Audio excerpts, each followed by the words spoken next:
राजाधिराज सद्गुरुनाथ सिद्धरामेश्वर महाराज की जय। राजाधिराज सद्गुरुनाथ श्री भाऊसाहेब महाराज की जय। राजाधिराज सद्गुरुनाथ श्री काडसिद्धेश्वर महाराज की जय।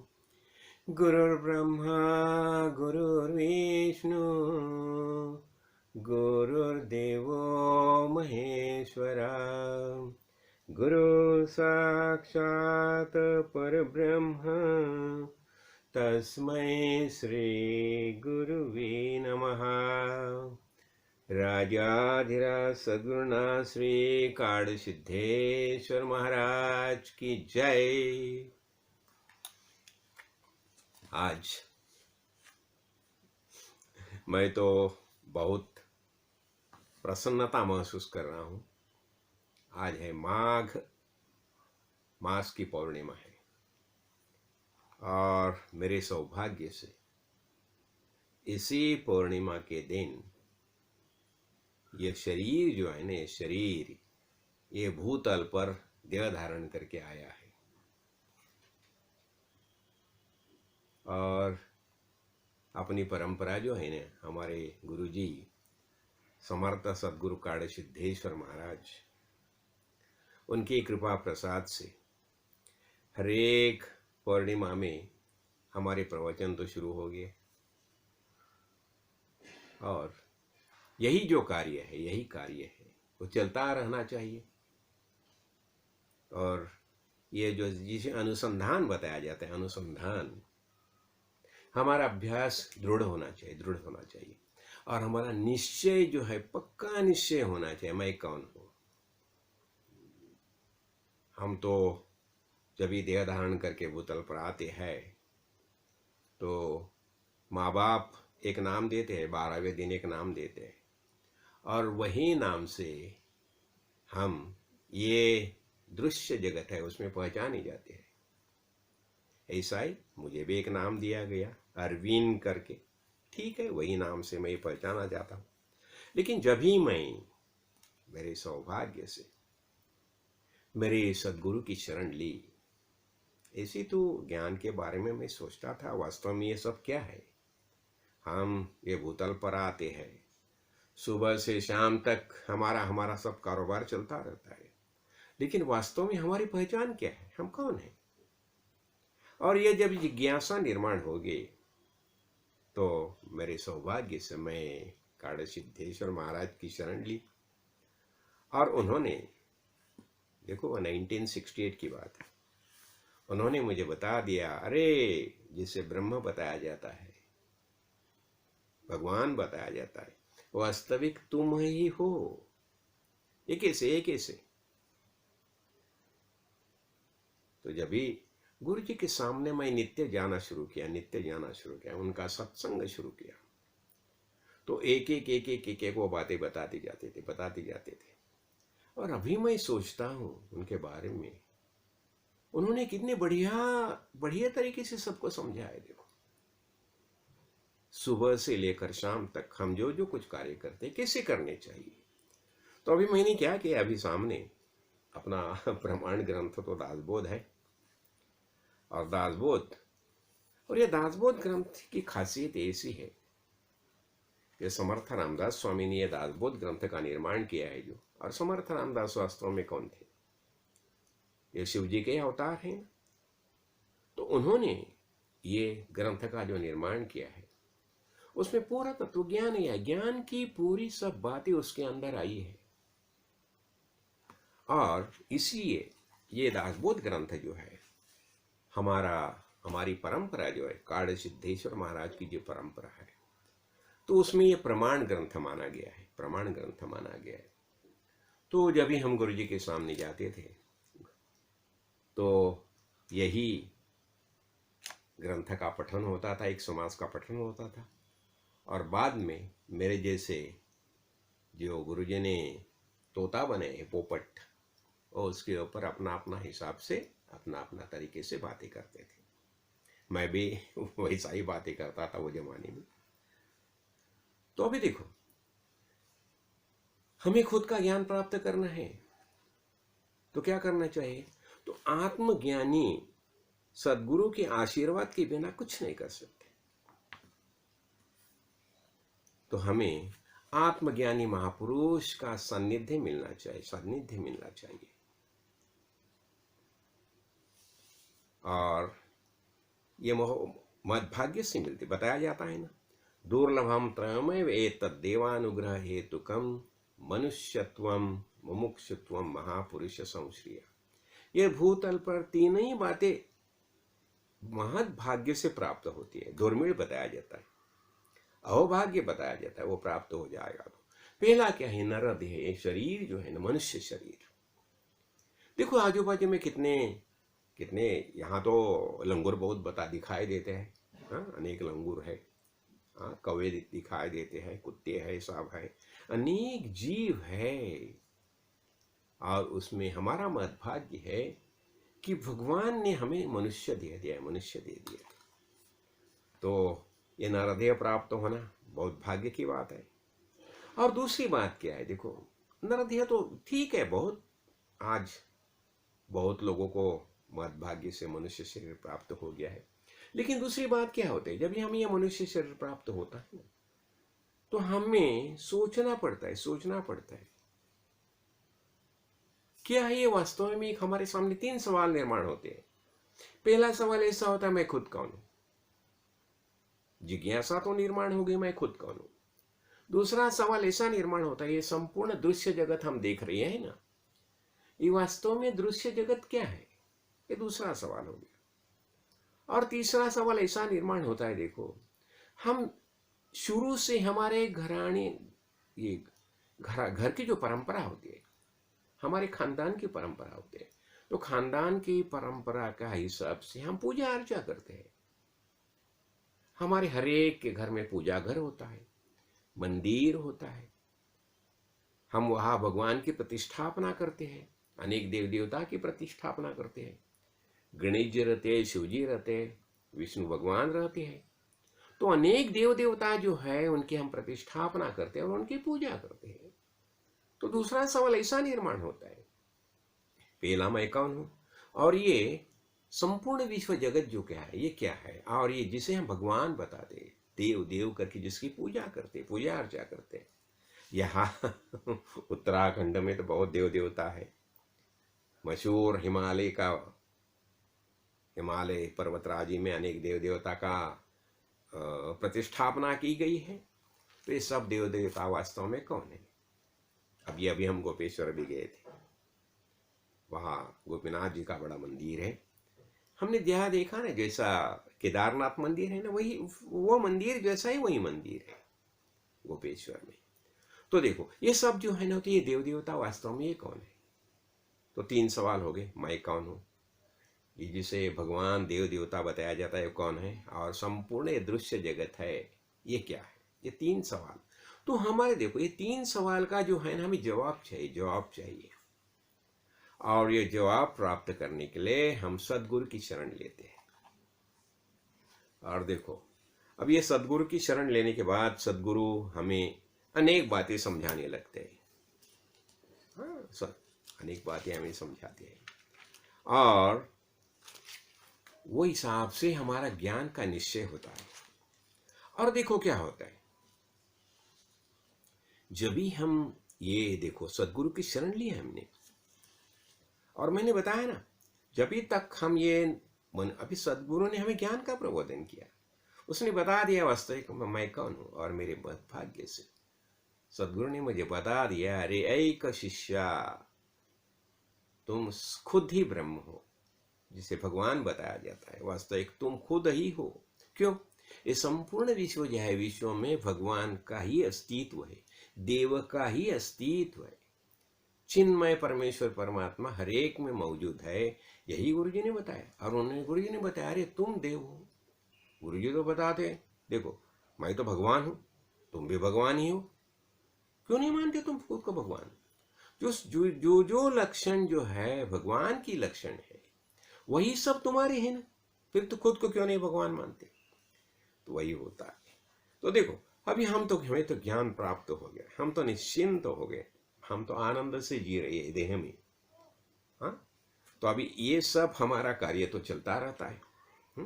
और देखो, जैसा हरेक के सामने सवाल निर्माण होता है, तो वैसा ही अर्जुन के सामने भी सवाल निर्माण हो गया था, जो महाभारत युद्ध का निर्माण हो गया। और महाभारत युद्ध के समय जब भी अर्जुन के सामने युद्ध के लिए, जब भी अर्जुन ने बता दिया श्री कृष्ण भगवान को, देखो युद्ध का निश्चय तो हो गया है, सब पता तो चला है कि अभी युद्ध करना है, और किसके साथ ये भी सब सब सब स्पष्ट है। तो भी जब भी वो युद्ध का समय जब भी आता है, तो उसी समय अर्जुन बताता है श्री कृष्ण भगवान को, देखिए आप ऐसा कीजिए, ये मेरा जो रथ है ये दोनों सैनिक के बीच में लीजिए, मुझे देखना है कि मुझे किसके साथ युद्ध करना है। तो फिर श्री कृष्ण भगवान दोनों सैनिक के बीच में ये अपना रथ खड़ा करता है अर्जुन का। और अर्जुन देखता है, रे बाप रे, सामने कौन है? पितामह है, गुरुदेव है, द्रोणाचार्य है, कुलगुरु है, कृपाचार्य है, और ये तो सब आप तो स्वकीय है, पितामह है, भीष्म पितामह। और उनके साथ युद्ध करना, इसका अर्थ क्या हुआ? उन्हें मारना। तो एकदम डर जाता है, वो धनुष्य भी गिर जाता है उसके हाथ में। और उसी समय भगवान श्री कृष्ण भगवान को बताता है कि कार्पण्य दोष अपहत स्वभाव पृच्छामि त्वाम धर्म सम्मूढ़ चेता यश्रेयस्याम ब्रूहि तन्मे शिष्यस्तेहम शाधिमाम त्वाम प्रपन्नम। वो बताता है कि अभी ये मेरे सामने धर्म संकट खड़ा हो गया है, क्या करना नहीं करना मेरे समझ में नहीं आता। मैं शिष्य भाव से आपको शरण लेता हूं, शरणागत हुआ, तो आप मुझे ये इसी समय मैंने कैसा आचरण करना चाहिए, तो उसके बारे में कुछ आप मुझे समझाइए। बस हो गया। और यहां से ये भगवत गीता का ज्ञान प्रबोधन शुरू हो गया। ठीक है, बहुत कुछ बातें उसमें आई है। और अर्जुन को भगवान ज्ञान का प्रबोधन करता है, अनेक बातें समझाते हैं, अनेक बातें।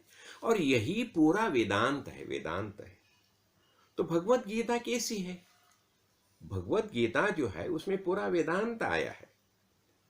और भगवत गीता निवृत्ति प्रधान है, यानी ज्ञान का प्रबोधन करके वास्तविक हम कौन है, ये संपूर्ण विश्व क्या है, उसके बारे में वास्तविक जो ज्ञान बताना चाहिए, जिसे वेदांत बताया जाता है, तो उसके बारे में श्री कृष्ण भगवान उसे प्रबोधन करते हैं। बहुत कुछ बातें है, इसलिए फिर अर्जुन को ये सब आस्ते एक बहुत देख, उसमें भी अर्जुन बहुत सवाल पूछता है, भगवान उसके जवाब देता है। अर्जुन बताता है कि ये ऐसा जो कर्म है, घोर कर्म है, तो उसमें आप मुझे क्यों नियुक्त कर रहे हो? इससे अच्छा है मैं संन्यास लेके निकल जाऊंगा। देखो, अब ये सब बातें जो है ना, अभी संन्यास तो क्या हो गया, तो अर्जुन के सामने क्या हो गया, उसमें धर्म संकट तो आया है। ये सब बातें जो है तो ये भगवान समझाते हैं उसमें, तो पूरा उसमें पूरा तत्व ज्ञान आया है। और ये सब बातें समझाने के बाद अर्जुन का निश्चय होता है। देखो अभी श्री कृष्ण भगवान क्या करते हैं, अर्जुन को युद्ध करने के लिए एनकरेज करते हैं और उसे तीन बातें समझाते हैं। एक देखो, एक आध्यात्मिक दृष्टि से समझाते हैं, जिसे बताया जाता है स्पिरिचुअल एंगल, आध्यात्मिक दृष्टि से। देखो आध्यात्मिक दृष्टि से उसे समझाते हैं कि तुम शरीर नहीं हो, तुम आत्मा हो, और जो जो ये भूतल पर देह धारण करके आता है उसे देह तो छोड़ना पड़ता है। जातस्य ध्रुवम मृत्यु ध्रुवम जन्म वृत्तस्य, जो जन्म लेता है उसे मरना पड़ता है, देह छोड़ना पड़ता है, और जो देह छोड़ के जाता है फिर जन्म लेके आता है। तो ये हो गया उसका स्पिरिचुअल एंगल, आध्यात्मिक दृष्टि से समझाते हैं। तो तुम शरीर नहीं हो, और ये युद्ध जो है एक क्षत्रिय के लिए कैसा है, स्वर्ग के द्वार खुल गए है, इसमें तुम्हारा अंत हो जाएगा तो स्वर्ग प्राप्त हो जाएगा, और तुम विजयी हो जाएंगे तो तुम ये भूतल का राज्य उपभोग कर सकेंगे। ये हो गया आध्यात्मिक दृष्टिकोण हो गया। फिर क्या होता है, धार्मिक दृष्टि से भी बताते हैं। देखो धर्म क्या होता है, हम जो देह धारण करके भूतल पर आते हैं तो उसमें क्या होता है, एक कर्मी होता है। कर्मी यानी जो कर्म करता है, और जो कर्म करता है, कर्म अनेक प्रकार के होते हैं। प्रायश्चित्त कर्म होता है, काम्य कर्म होती है, निष्काम कर्म होती है, नित्य नैमित्तिक कर्म होती है। ये इसके बारे में तो हमने पंच महायज्ञ में ये सब बातें समझे, 5 बातें हमने समझ ली है, पंच महायज्ञ के में ये समझ लिए है। तो ये क्या है, धार्मिक दृष्टि से देखा जाए तो जो कर्मी होता है, कर्मी का तो कर्म चलता रहता है, और एक दूसरा कर्म योगी होता है। देखो कर्म योगी का भाव क्या होता है, उसका दृष्टिकोण ऐसा होता है कि देव एक भगवान है, कोई भगवान है, देवता है, यानी जीव जगत और जगदीश, ये भाव होता है, उसमें ट्रायंगुलर भाव होता है, जीव जगत और जगदीश। तो ये जीव जगत और जगदीश ये भाव जो है, ये ट्रायंगुलर जो भाव है, उसमें तो कर्म जो है वो कर्म करना ही पड़ता है, और कर्म नहीं करेंगे तो क्या हो जाएगा, पाप प्राप्त हो जाएगा। इसलिए कर्म करना आवश्यक है। ये जीव जगदीश और ये जो भाव है, देव देवता जो है, तो ये कर्म करना ही पड़ता है। अच्छा, दूसरा क्या होते हैं, ये ज्ञानी जो होता है, ज्ञानी, तो ज्ञानी का कर्म कैसा होता है, ये ज्ञानी योगी भी कर्म करता है, लेकिन ज्ञानी का भाव कैसा होता है, जीव यानी आत्मा और अनात्मा ये भाव होता है। उसमें भाव ऐसा होता है कि मैं खुद आत्मा हूं, और ये संपूर्ण जगत जो है, दृश्य जगत है, वो अनात्मा है, ये मिथ्या है, और इसलिए वो जो कुछ कर्म करता है तो उसमें मैं कर्म करता हूं, हाँ भाव नहीं रहता। तो अर्जुन को वही समझाता है कि तुम ऐसा करो, तुम ज्ञानी की भूमिका में आओ, पहला ज्ञान प्राप्त करो, और ज्ञान प्राप्त करने के बाद तुम जब ज्ञानी की भूमिका में आ जाएगा तो तुम्हें पता चलेगा कि ये कर्म तुम किया ही नहीं है, यानी तुम युद्ध में अनेक लोगों को मारने के बावजूद भी तुमने कुछ नहीं किया, ऐसा हो जाएगा। वो कर्म का बंधन तुम्हें नहीं हो जाएगा। तुम क्या, ये ज्ञान दृष्टि से तो कर्म तो होते रहते हैं, लेकिन ये कर्म आभास है, वास्तविक में कर्म है ही नहीं, ऐसा होता है। ये हो गया, ये धार्मिक दृष्टि से हो गया। तो धार्मिक दृष्टि से तुम्हें कर्म करना ही पड़ेगा, ये बात होगी, हो गया। और तीसरा क्या होता है, लौकिक दृष्टि। अभी लौकिक दृष्टि से क्या होता है, देखिए अभी अर्जुन को समझाते हैं, देखो अर्जुन, तुम खुद को बड़ा धनुर्धर समझते हो, हाँ, बड़े धनुर्धर समझते हो खुद को, और अभी समझो तुम युद्ध नहीं करेंगे, ऐसे ही भाग जाएंगे तो सब लोग क्या करेंगे, सब लोग तुम्हें दूषण देंगे, दूषण दोगे। तो बोलेगे क्या क्या हुआ, अर्जुन खुद को बहुत बड़ा समझता था, लेकिन देखो भाग गया। और दुर्योधन क्या बोलेगा, दुर्योधन बोलेगा अरे मेरा इतना सब सैन्य देख के अर्जुन तो भाग गया, वो सामने खड़ा भी नहीं रह गया। तो ऐसा होता है, तो हो गया। तो ये हो गया लौकिक दृष्टि से। तो लौकिक दृष्टि से सब लोग तुम्हें दूषण देंगे, बोलेंगे अरे अर्जुन तो भाग गया। तो देखो ये आध्यात्मिक दृष्टि, धार्मिक दृष्टि और लौकिक दृष्टि। और क्या होता है, कर्मयोग कैसा है, कर्मयोग ये साधन, कर्मयोग ये साधन है, साधन है। और जब ही तुम कर्म करेंगे ना तो तुम ज्ञान योग को प्राप्त हो जाएंगे। देखो कर्मयोग के कारण तुम ज्ञान योग में जाएंगे, और ज्ञान योग में जब भी तुम्हारी प्रगति हो जाएगी, ये ज्ञान योग में जब भी तुम सांख्य जो जिसे वेदांत है वह समझ लेगे, तो पता चलेगा तुम कौन हो, तुम तो आत्मा। देखो, और जो आत्मा हो गया उसे प्रारब्ध है ही नहीं, उससे ये संपूर्ण जगत है, दृश्य जगत जो है, ये दृश्य जगत का मिथ्या स्वरूप है, वो प्रकट होता है। देखो ये ज्ञान योग से क्या होता है, देखो। और जिसे हम निधिध्यासन बताते हैं, निधिध्यास, तो निधिध्यास का अर्थ क्या होता है कि सर्व दृश्य मिथ्यात्व दर्शनम, ये संपूर्ण दृश्य हम देखते हैं वो मिथ्या है, मिथ्या है।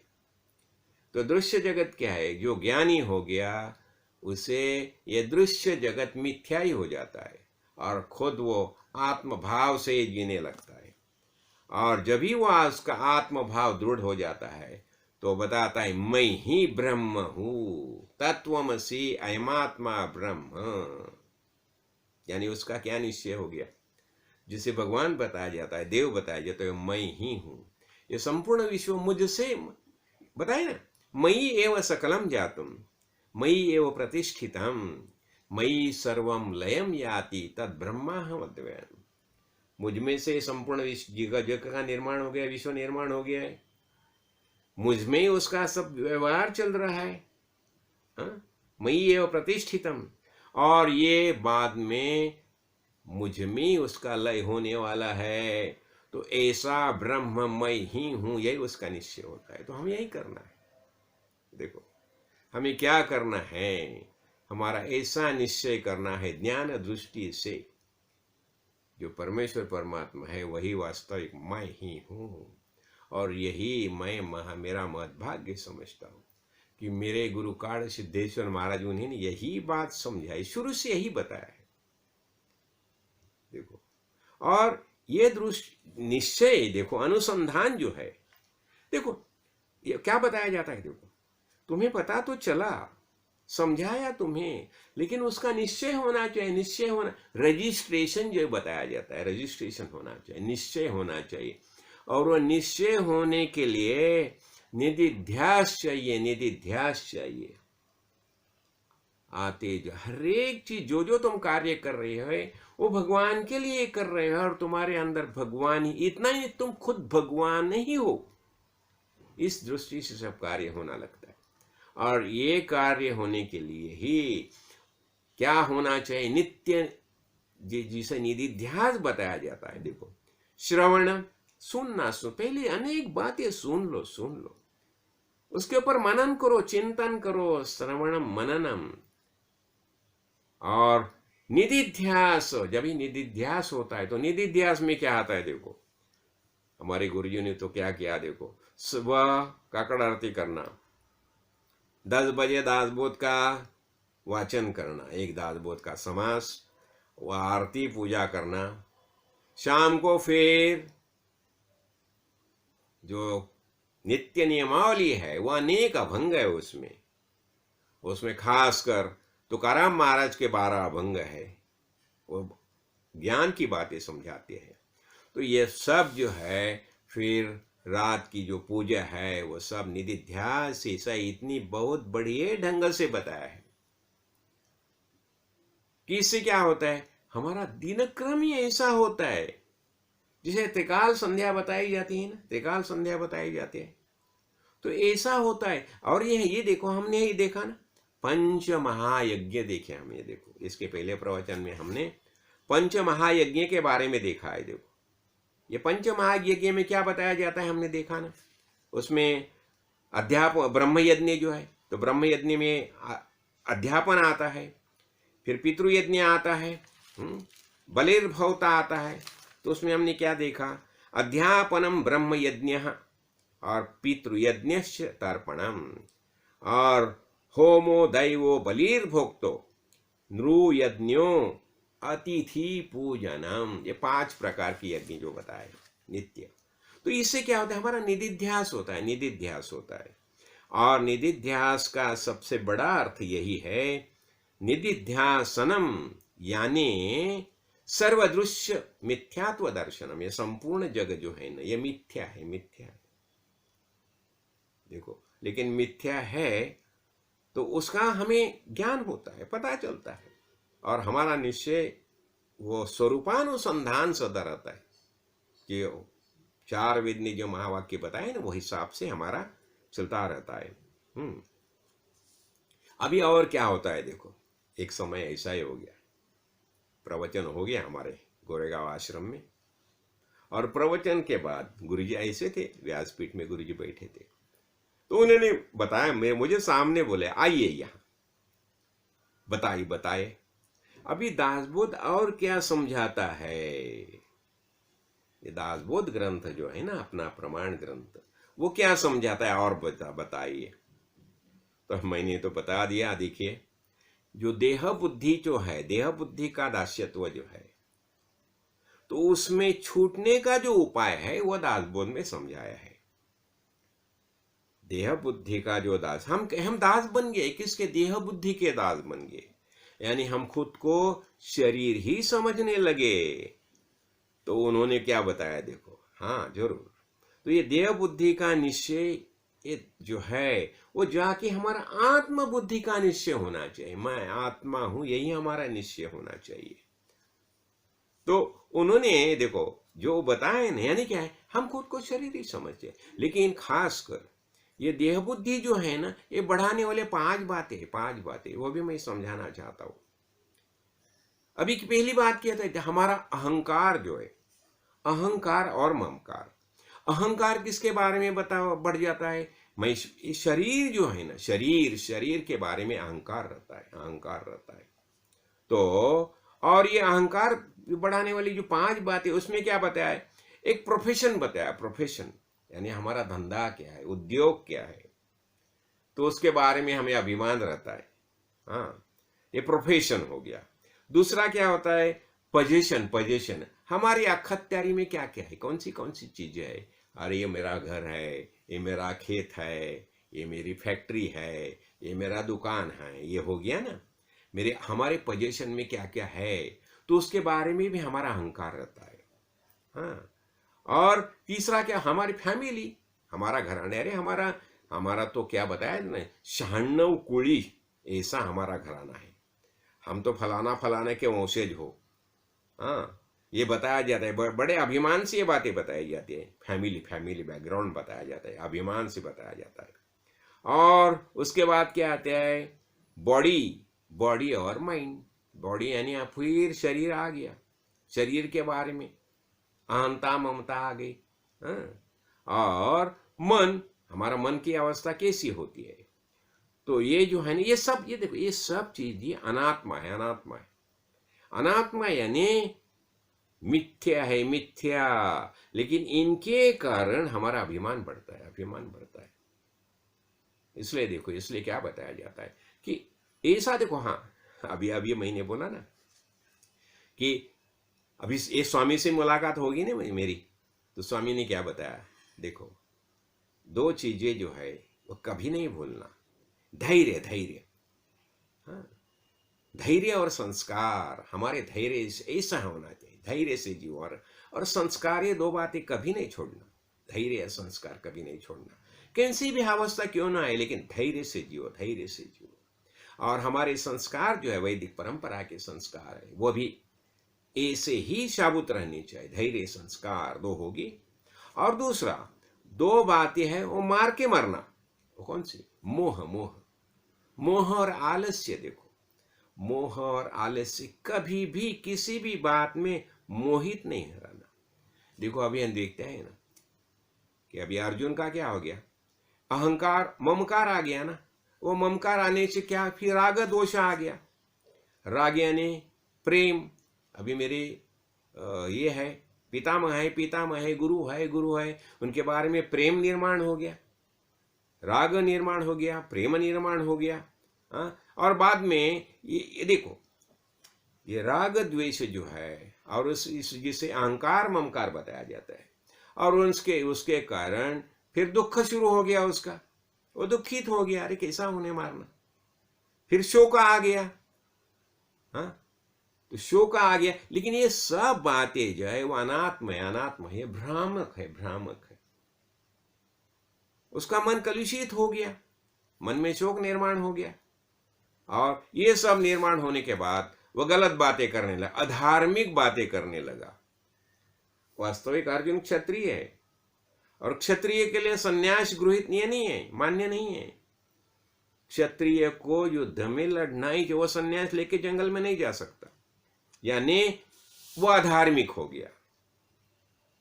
वही समझाया ना उसे कि तुम अभी धर्म छोड़ रहे हो, तुम्हारा खुद का क्षत्रिय का धर्म छोड़ के तुम अभी जंगल में संन्यास लेके जाने की बातें करने लगे हो। तो ऐसा ही होता है। तो इसलिए हमें गुरु की आवश्यकता होती है। और एक बात देखो, गुरु जो है ना, गुरु के बात में कैसा होता है, वो देखो, वो अद्वैत है ही नहीं। देखो हमें पता चलना, संपूर्ण विश्व एकमेव चैतन्य है, एकमेव चैतन्य है। विश्व जो है चैतन्य रूप ही है, अद्वैत ही है। लेकिन एक बात कभी नहीं भूलना, भावाद्वैतम सदा कुर्यात। ये द्वैत है, भावाद्वैतम, भाव अद्वैतम। तो अद्वैत जो करना है हमें कैसा करना, भाव से करो, भाव से करो। जो अद्वैत जो है ना, ये अद्वैता का भाव रखो। तो अद्वैत भाव से रखो, भाव से। अद्वैत है, भाव से देखो, भाव से देखना सीखो। तो यही बताया जाता है, भावाद्वैतम सदा कुर्यात। तो अद्वैत कैसा है, भाव से अद्वैत देखो।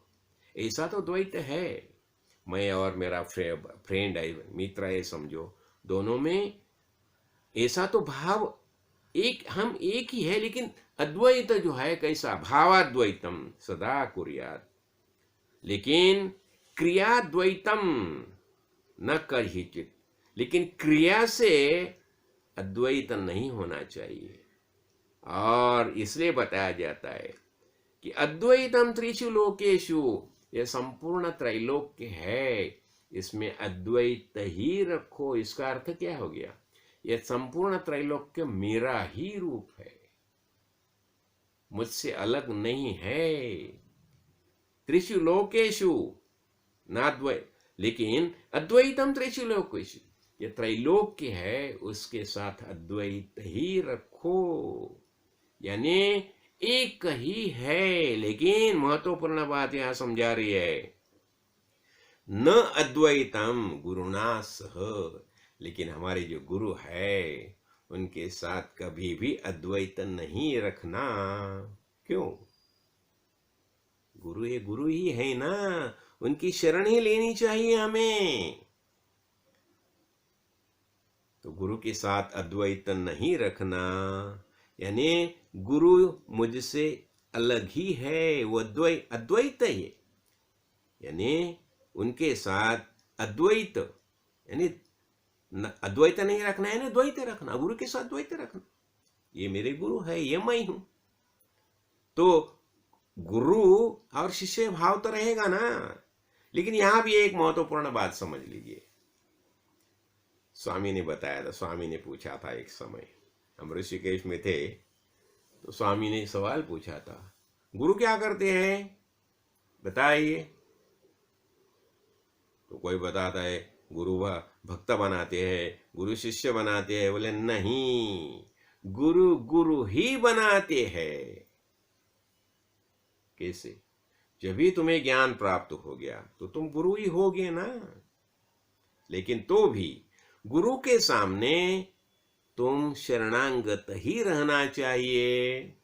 इसलिए बताया जाता है ना, यावद आयु त्रयो वंद्या, वेदांत, गुरु और ईश्वरा। जब तक हम ये भूतल पर ये शरीर में रहते हैं, शरीर में रहते हैं, तभी तक तीन जगह जो है हमें प्रणाम करना ही चाहिए, चरण स्पर्श करना ही चाहिए। वेदांत, अभी हम देखा ना, वेदांत वेद जो है, वेद जिससे जहां से हम ज्ञान ग्रहण करते हैं। वेदांत गुरु, गुरु के कारण हमें ज्ञान प्राप्त होता है। और ईश्वरा, ईश्वर यानी जिसने हमें ये नरदेह दिया है, ये तीन जगह हमें चरण शरणांगति लेनी ही चाहिए, यही बात समझाया जाता है। तो देखिए, हमारा तो ये निधिध्यास होना ही चाहिए। मैंने बताया ना, आज की पूर्णिमा है। और मैं क्या करता था आज की पूर्णिमा ने, जब भी ये पूर्णिमा का तो फंक्शन होता था, हमारा कार्यक्रम होता था, और जब भी मैं गुरुजी को मिलने जाता था तो पता होगा आपको, एक लेयर का पैकेट होता ना, 1 लीटर, तो 1 किलो का मैं वो पैकेट लेके जाता था। उसमें 1 लेयर के चॉकलेट रहते हैं ना, टॉफी। फिर गुरुजी मुझे बताते, अरे सबको दे दो एक एक एक एक करके। तो ऐसा बाचणी में कार्यक्रम था। बाचणी यानी हमारे विश्वनाथ महाराज, हमारे मित्र, उन्होंने वहाँ खुद गुरुजी का मठ बनाया है, मंदिर बनाया है। तो वहाँ कार्यक्रम अरेंज किया था, तो हम गए थे सब। तो वहाँ हमारे मित्र वामन राव थे, और मैंने जब गुरुजी के सामने वो दे दिया 1 लेयर का पैकेट, गुरुजी ने बताया वामन राव को, अरे ये अभी दे दो सबको। फिर वामन राव ने क्या किया, गुरुजी के सामने एक रख दिया, गुरुजी को सबको दे दिया। और बाद में वो बोले, मैं जरा बाहर जाना चाहता हूँ। गुरुजी बोले क्यों? मेरे दोस्त आए हैं। क्यों? वो बाचनी है ना, नजदीकी वामन राव का गांव था। तो गुरुजी ने क्या बताया, अरे अभी कहाँ तुम्हारी, देखो अभी शादी होगी, तो अभी कहाँ दोस्त, बैठो यहाँ ही। मैं क्यों समझाना चाहता हूँ, गुरुजी कैसा ख्याल रखते हैं। देखो अभी तुम्हारी शादी होगी, यानी तुमने नाम मंत्र लिया गुरुजी का, तो अभी कहाँ दोस्त, अभी गुरुजी के साथ ही रहो। जब भी ज्ञान पुत्र का जन्म होना होगा तो गुरुजी के साथ रहना ही पड़ेगा ना। यानी नित्य अनुसंधान, नित्य अनुसंधान, नित्य अनुसंधान। तो हमें यही बात करनी है। वास्तव में सत्यम ज्ञानम अनंतम ब्रह्म। ज्ञान कैसे है? ज्ञान यही सत्य है। सत्यम ज्ञानम और अनंतम ब्रह्म, ये ब्रह्म तो अनंत है। हाँ। और ये कैसा है? निर्गुण निराकार ऐसा ब्रह्म है। ये निर्गुण निराकार ब्रह्म जो है वास्तविक, यही हमारी वास्तविकता है। तो ये हमें समझनी होगी। तो क्या करना चाहिए? हमें गुरु की शरण लेनी चाहिए, गुरु के सानिध्य में रहना चाहिए। हमारा गुरु से सतत इंटरेक्शन होना चाहिए, सतत अनुसंधान होना चाहिए, उनका सानिध्य में हमें रहनी चाहिए। देखो कभी कभी क्या होता है, देखिए जब भी हम वेदांत के बारे में हम देवी देखने लगते हैं, तो उसके बारे में इसके पहले प्रवचन में कुछ बातें समझाइए। तो हमें क्या करना चाहिए? जब भी वेदांत के बारे में हम देखते हैं तो वहां क्या समझाया है? परमेश्वर परमात्मा वास्तविक हमारा ही रूप है। अनेक देव देवता जो है उनका वही स्वरूप में अस्तित्व है। लेकिन ये देव देवता जो है वो हमारे लिए बहुत कुछ कार्य करते हैं।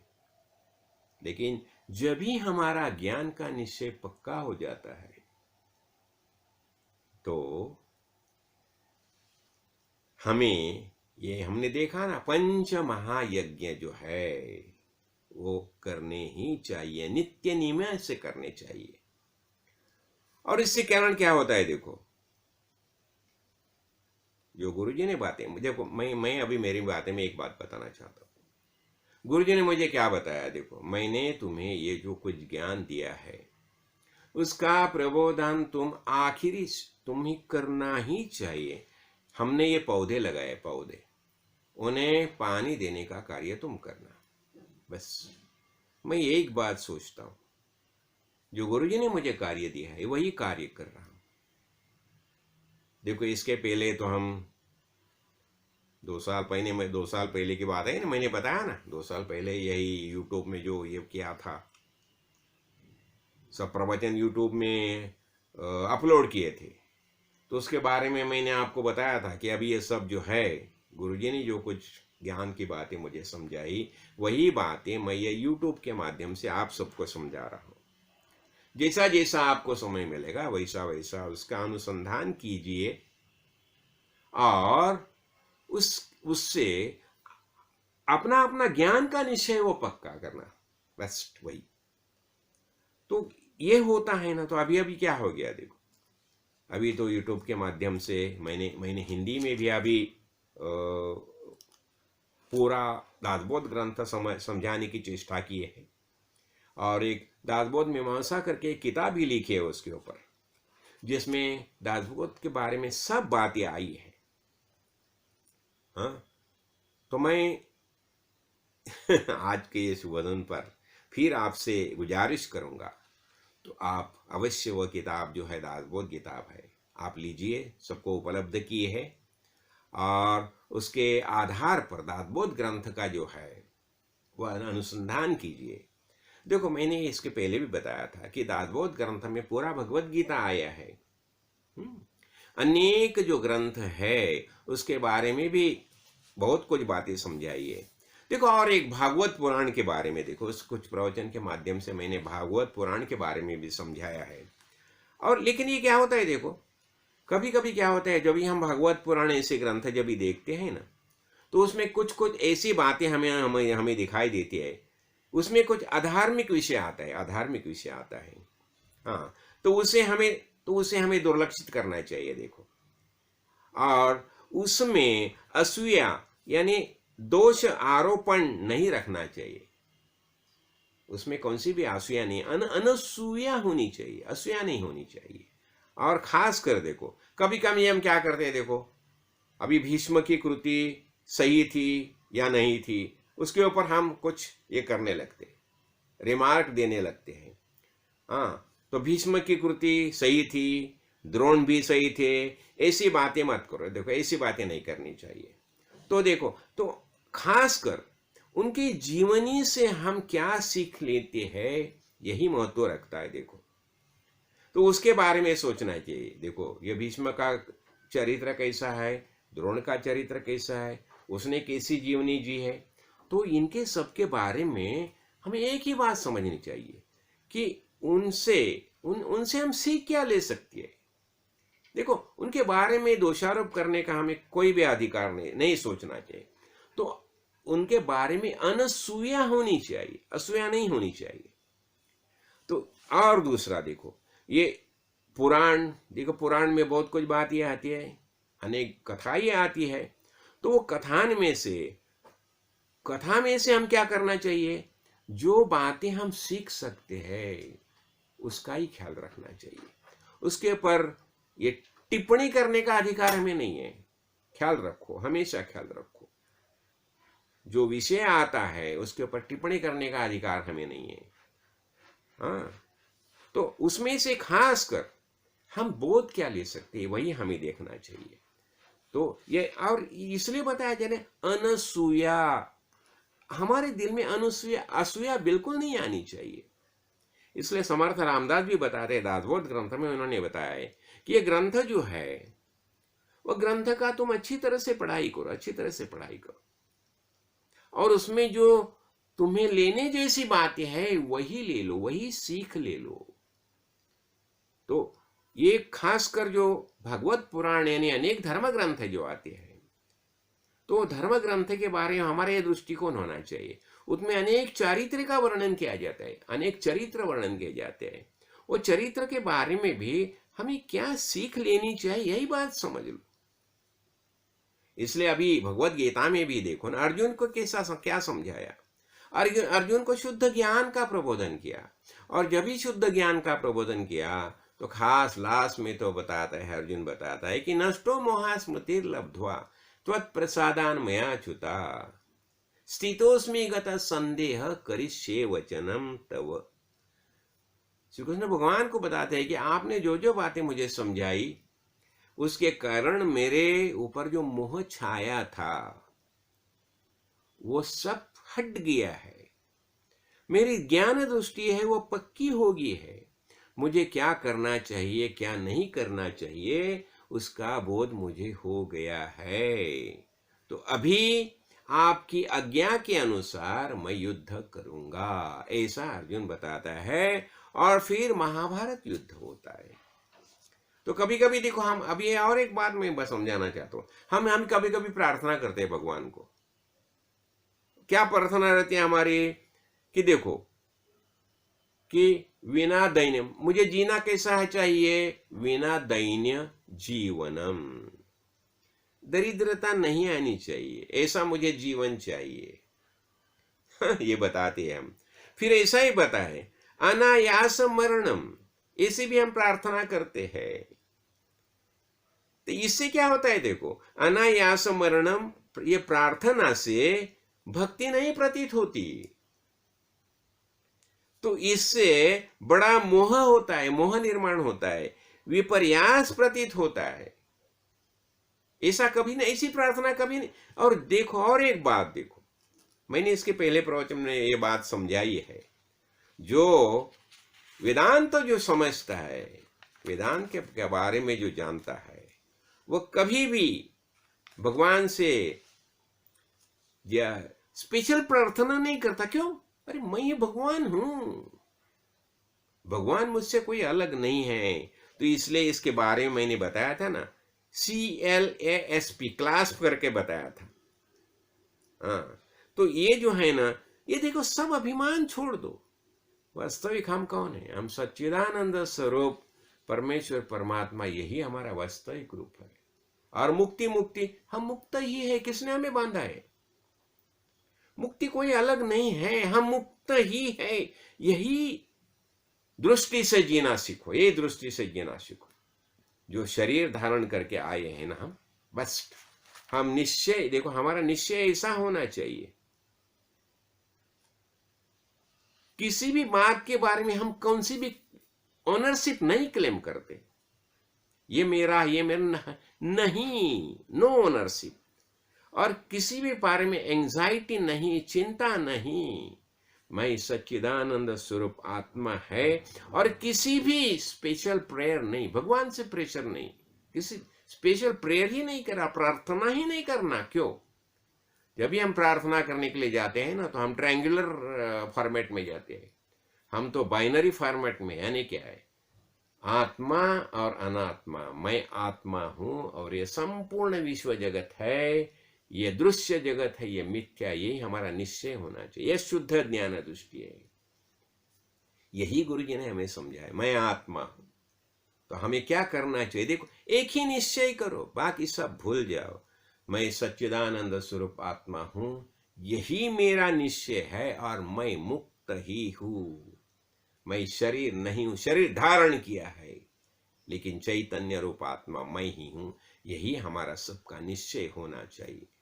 तो मैं आज के दिन यही प्रार्थना करता हूं। हमारे गुरुजी ने हमें ज्ञान का प्रबोधन किया, वही हमारा निश्चय होना चाहिए, बस।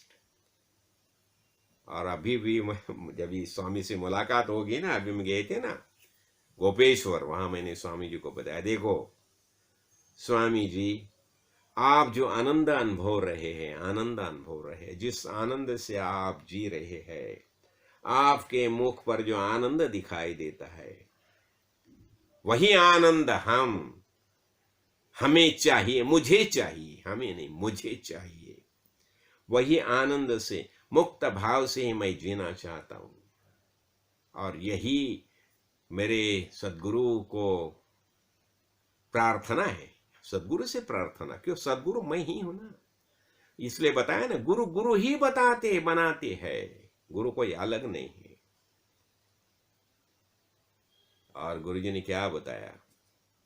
जब भी उन्होंने देह छोड़ा, उसके पहले उन्होंने बता दिया, जिस स्थान को मैं गया हूं और जो आनंद मुझे प्राप्त हुआ है, वही आनंद मैं तुम सबको दे दूंगा।